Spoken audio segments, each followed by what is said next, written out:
आप बताओ यहां कंट्री का कोई प्रोडक्ट तेल छोड़ के? एप्पल आप यहां का यूज करते हो, आईफोन। हर आदमी के लिए एक ड्रीम है कि उसके हाथ में आईफोन हो।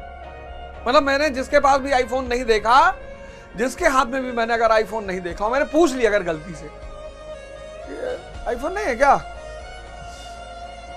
नहीं, कोई काम नहीं है ना आईफोन का, इतना कोई जरूरत तो है नहीं। और ठीक है, सैमसंग भी भैया फोन पे सिर्फ बात करना होता है। अब चाहे वो आईफोन हो चाहे सैमसंग, कोई ये नहीं कहता कि बाबूजी ले नहीं पा रहे। इतना जलवा है इस प्रोडक्ट का। और चर्चा ये चल रही थी कि भारत 19वीं शताब्दी का भारत गुलाम हो गया। 19वीं शताब्दी का भारत गुलाम हो गया, गुलाम। और कोई व्यक्ति गुलाम कब होता है? कोई भी व्यक्ति, वो गुलाम होना कुछ चीजों पर निर्भर करता है। जैसे ही आप बैकवर्ड होंगे, वैसे ही आप कमजोर हो जाएंगे। नियम है ये नियम है। समय के साथ चलिए, उसके पीछे मत जाइए,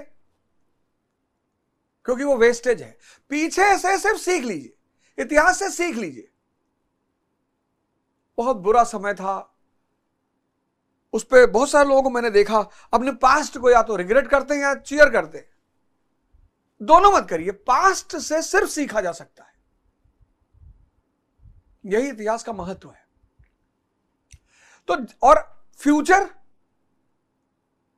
बहुत सुनहरा हो सकता है अगर प्रेजेंट को अच्छा कर लिया जाए। कुछ लोग सोचते हैं कि हमारी बॉडी भी जो है सिल्वेस्टर स्टैलोन की तरह हो जाएगी। उसके लिए हर दिन काम करना पड़ेगा, हो जाए को पहले है में बदलना पड़ेगा। जैसे आप पिछड़ेंगे, जैसे जो भी पिछड़ेगा, चाहे वो कोई परिवार हो, चाहे वो कोई समाज हो, चाहे वो कोई राष्ट्र हो, पिछड़ेगा, कमजोर हो जाएगा। और कमजोर होगा तो गुलाम हो जाएगा, स्लेव हो जाएगा। मैं बता देता हूं, आज आप देखो ईरान, इराक, ये सब देश, सीरिया, पिछड़ गए। ये पिछड़ गए।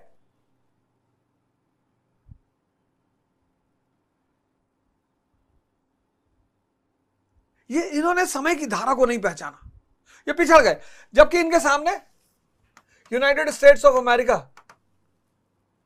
इसका प्राचीन काल में कोई वजूद ही नहीं। ईरान अति प्राचीनतम मुल्क है, फारस, पर्शिया, ये कल पैदा हुआ मुल्क, यूएस, इसने समय को पहचाना। ब्रिटेन, फ्रांस, चाइना,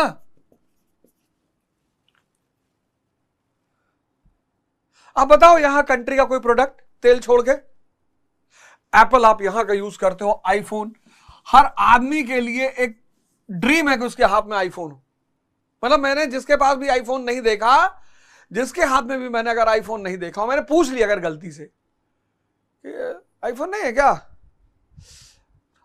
नहीं, कोई काम नहीं है ना आईफोन का, इतना कोई जरूरत तो है नहीं। और ठीक है, सैमसंग भी भैया फोन पे सिर्फ बात करना होता है। अब चाहे वो आईफोन हो चाहे सैमसंग, कोई ये नहीं कहता कि बाबूजी ले नहीं पा रहे। इतना जलवा है इस प्रोडक्ट का, इतना जलवा इस प्रोडक्ट का है। फ्रांस की कॉस्मेटिक्स लॉरेल पूरे दुनिया,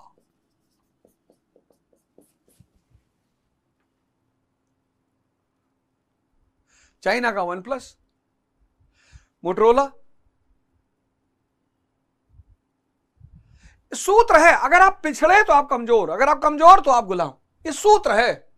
इसलिए आप गुलामी पर मत रोइए। अगर आप गुलाम हैं इस वक्त तो आप दुखी मत होइए, आप इसको दूर करिए। इसी को मैं कहता हूं कार्य कारण सिद्धांत। अब 19वीं शताब्दी में जब भारत गुलाम हो रहा है, हो गया है, तो राजा राम मोहन रॉय, कुछ दिमाग होते हैं परिवार में, समाज में, कुछ समाज और परिवार में ऐसे दिमाग होते हैं जो जिंदा होते हैं, अलाइव माइंड्स। कलाम साहब उनको इग्नाइटेड माइंड्स कहते थे, मैं उनको अलाइव माइंड्स कहता हूं, जिंदा दिमाग। उन्हें चीजें दिखाई पड़ती, समझ में आती। ऐसे हमारे राजा राम मोहन रॉय। अब रॉय साहब को पता था कि यार कमजोरी दूर करना है, तो कहां की? समाज की, सोसाइटी की, रिलीजन की, प्रीस्टली क्लास की, अपर क्लास की, इस पर निशाना, ये सब हम लोग डिस्कस कर चुके हैं, इस पर उन्होंने निशाना साधा। और फिर उन्होंने दो जबरदस्त काम किए।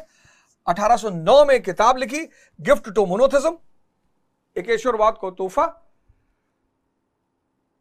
और फिर एक सभा बनाई 1814 में, आत्मीय सभा, युवाओं का संगठन।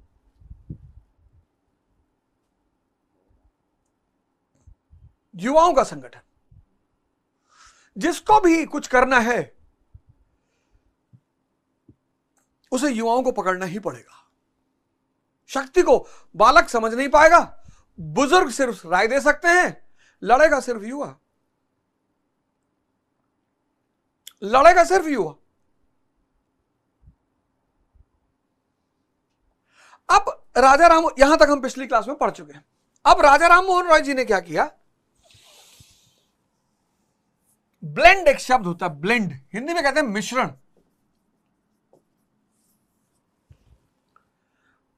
आज का भारतीय समाज इतनी बड़ी बीमारी से ग्रसित हो गया है, और वो बीमारी बहुत सारी बीमारियों का कारक है। और जानते क्या बीमारी पकड़ ली? बुराई करने की बीमारी पकड़ ली।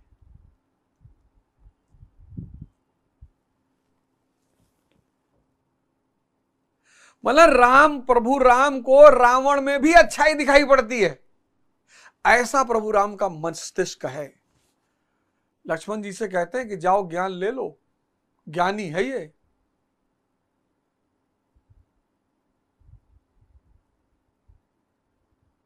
ऐसा प्रभु का मस्तिष्क है कि अपने शत्रु में की भी पॉजिटिविटी उन्हें दिखाई पड़ती है। और प्रभु का मतलब ही क्या होता है?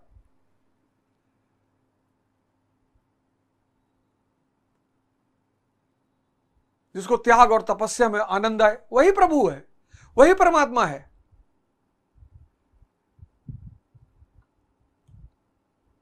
जो शक्ति होते हुए प्रेम को इंपॉर्टेंस दे। यहां गांव का ब्लॉक प्रमुख तिरछा होकर खड़ा है, ब्लॉक प्रमुख छोड़ो, पार्टी का कार्यकर्ता ऐसे तिरछा है। रूलिंग पार्टी का जो कार्यकर्ता है वो करीब 45 डिग्री तिरछा खड़ा ऐसा होता है सड़क पे। और भगवान राम लंका जा रहे हैं, और लक्ष्मण जी शुद्ध पूर्वांचल के आदमी है, और भगवान राम पूजा करते हैं समंदर की। तो लक्ष्मण जी को बहुत बुरा लगता है कि महाराज आप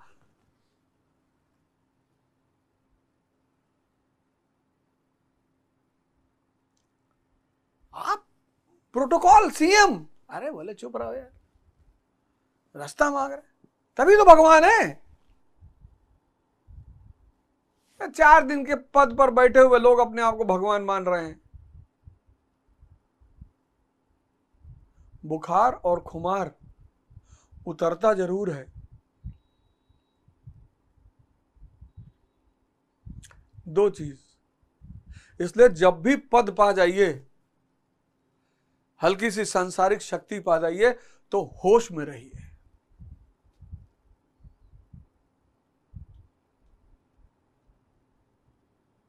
प्रभु 3 दिन पूजा कर रहे हैं, इसीलिए भगवान है। लंका पहुंच के भी ऐसा नहीं, लंका पहुंच के तुरंत पिस्टल निकाल लिया और दौड़ा ना, विभीषण जी को भेज रहे हैं कि जाओ एक बार फिर से कह दो यार। शक्ति होते हुए संयम का परिचय देना, यह भगवत्ता की निशानी है।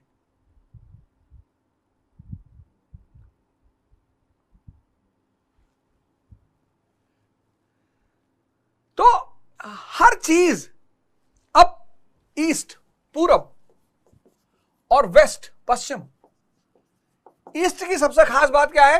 ज्ञान। राजा जनक से लेकर पंडित श्री श्री रविशंकर तक धारा विद्यमान है, ज्ञान। और पश्चिम की सबसे बड़ी बात क्या है? विज्ञान।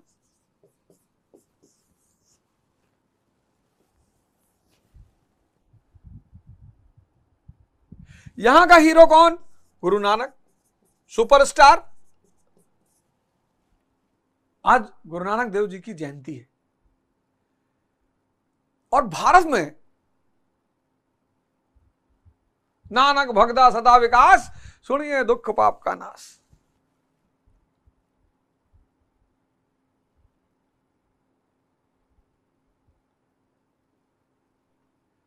मतलब आदि ग्रंथ जो आदमी पढ़ लेना, मतलब जपू जी साहेब आदि ग्रंथ, मतलब दुनिया में अगर सरलतम विधियां ज्ञान पाने के लिए सरलतम से सरलतम विधि किसी ने दी है तो नानक देव जी ने दी है। एक ओंकार सतनाम। साहब, भगवान नहीं कहते वो साहब, उन्हें कुछ वर्ड बड़े प्यारे, हुक्म। ओके, जिसको तुम कहते हो ना कॉस्मोलॉजिकल ऑर्डर, वो उसको हुक्म कहते हैं। जिसको तुम भगवान कहते हो उसको साहब कहते हैं।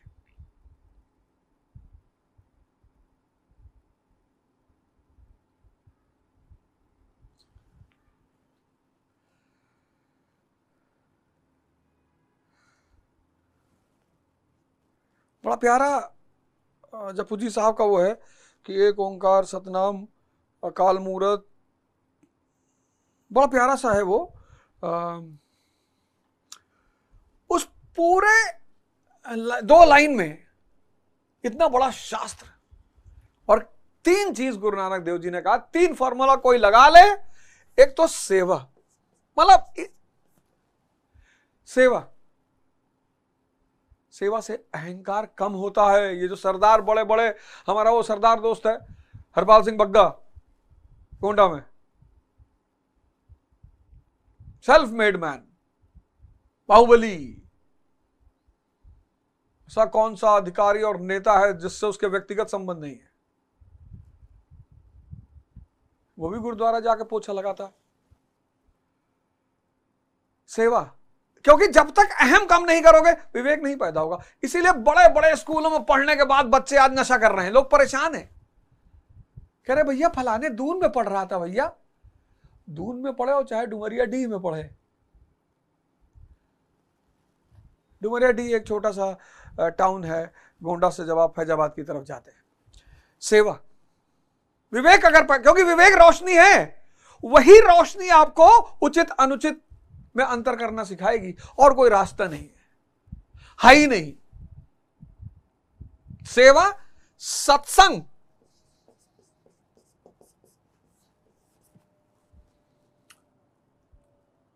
अब तो लोग मोबाइल से सत्संग करते हैं, मोबाइल से।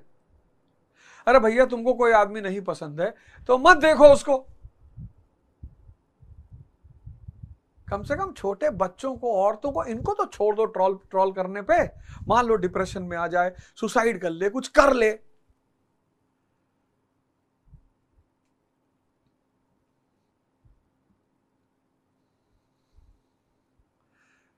पैसा तभी मजा देगा जब अंदर भाव होगा।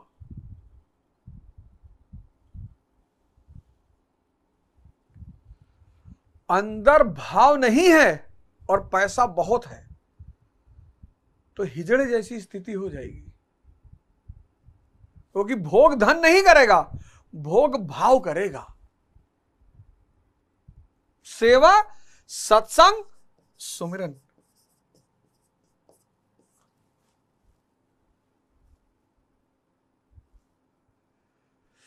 तो राजा राम मोहन राय जी ने कहा कि यार इन दोनों का अगर ब्लेंड हो जाए, गुरु नानक देव जी और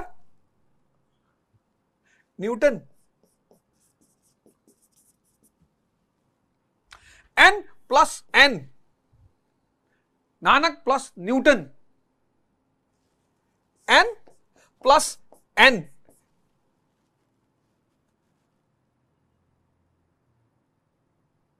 will lead to the birth of modern India.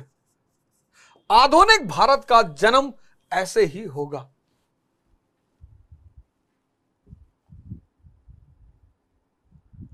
बोले यार विज्ञान, आज भारत का देश मेजॉरिटी लोग ना ज्ञान पकड़ पा रहे ना विज्ञान पकड़ पा रहे।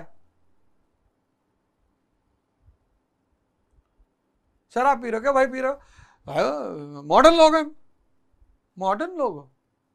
और कल मॉडर्न लोग अगर नाली पानी पीने लगे तो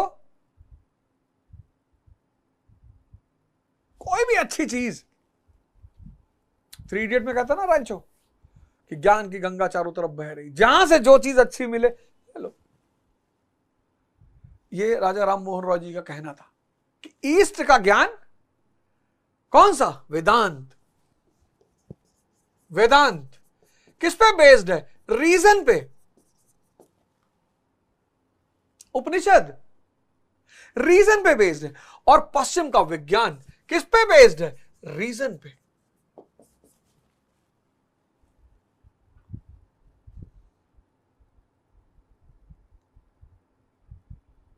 तब उन्होंने एक स्टेटमेंट दिया, तुमको एनसीईआरटी में स्टेटमेंट मिलेगा, बड़ा जबरदस्त स्टेटमेंट, बहुत जबरदस्त।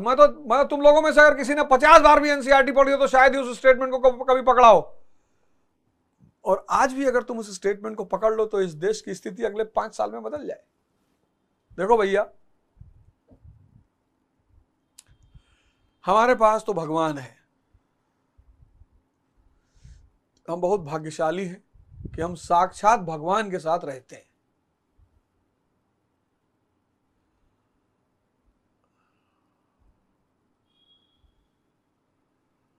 साक्षात प्रभु के साथ रहते हैं। हमारा भगवान प्रयागराज में रहता है और हम उसकी छत्र छाया में रहते हैं।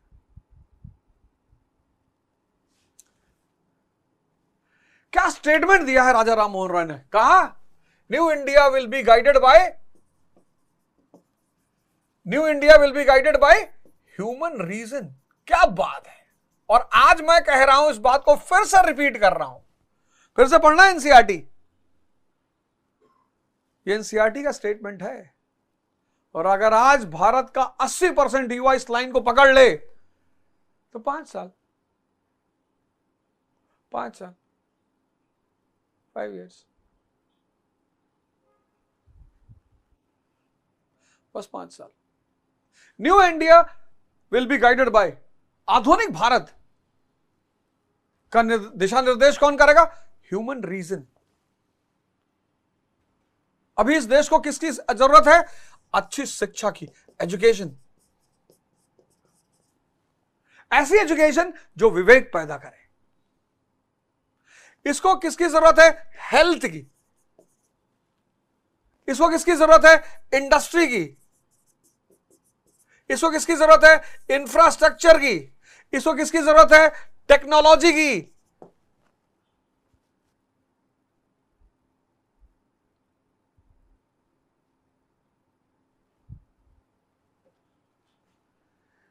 New India will be guided by human reason. मेरे ख्याल से 19वीं शताब्दी का मतलब स्टेटमेंट ऑफ द सेंचुरी रहा होगा।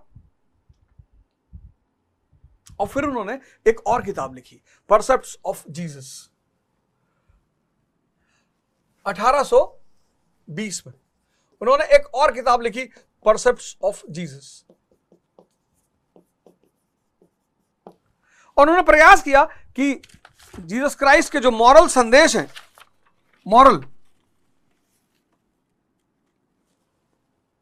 जो नैतिक संदेश है, उसको भी हिंदू धर्म में शामिल किया जाए। बड़ा कट्टरपंथियों को इस आदमी का सामना करना पड़ा।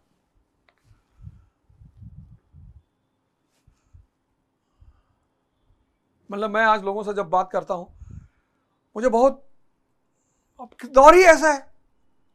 आज भारत की जो भी समस्याएं हैं वो इस देश के लोगों की देन है। कोई उसका जिम्मेदार नहीं है, ना राजनेता, ना अधिकारी। अरे यार 3 बिस्से का मकान है और उसमें कह रहे हो 600 लोग रहेंगे, कैसे संभव है? 1 अरब 50 करोड़ लोग इस देश में, उसमें से 25-30 करोड़ सिर्फ यूपी में, कौन शासन करेगा? 25-30 crore United states of America की जनसंख्या है, जो कि भारत से 5 गुना ज्यादा बड़ा है।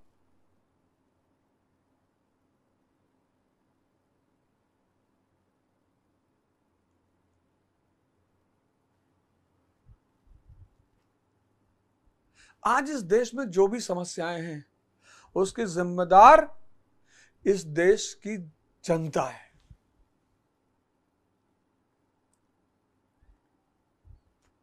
फिर सरकार ने कहा हम दो हमारे दो, पंचायत में उस मुद्दों कितना बढ़िया, पॉपुलेशन के मुद्दों कितना बढ़िया पंचायत सीरीज में दिखाया।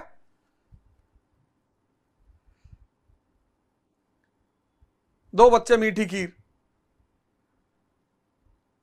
कैसे पब्लिक भड़क गई।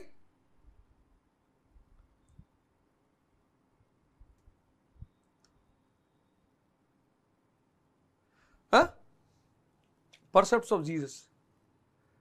अब इस ह्यूमन रीजन को आगे बढ़ाना है, प्रचारित करना है, तो संगठन बनाना पड़ेगा।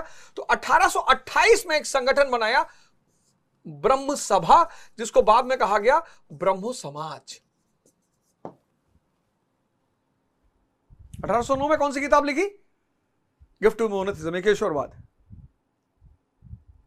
सबको समझाना कि हम सबको एक ईश्वर ने बनाया है, सब मिलकर रहो। उसके लिए कौन सा संगठन बनाया? आत्मीय सभा। नाम देखो, आत्मीय।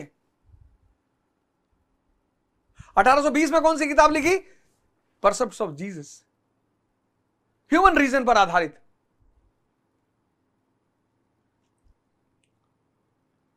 और फिर इस ह्यूमन रीजन को बढ़ाने के लिए कौन सा संगठन बनाया?